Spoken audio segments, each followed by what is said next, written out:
చంద్రబింబం ఆ కిరణాలు ఉన్నాయో ఆ కిరణాలు వాటి మీద పడేట్లుగా చూసుకొని మనం నివేదన పెట్టుకుని ఆ తర్వాత ఇంటికి పోతే ప్రసాదంగా తీసుకుంటారు.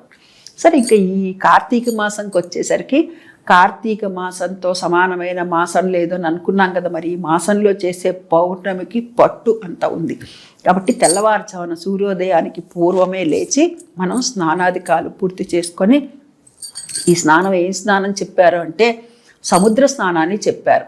పౌర్ణమి రోజున అనునిత్యము కూడాను ఈ మాసంలో నదీ స్నానం చెప్పారు, కానీ కార్తీక పౌర్ణమి రోజు మటుకు సముద్ర స్నానాన్ని చేయమన్నారు. ఇందులో కూడా అంతర్యం ఉంది. అన్ని నదులు వెళ్ళి ఎక్కడ కలుస్తాయి? సముద్రంలో కలుస్తాయి కదా.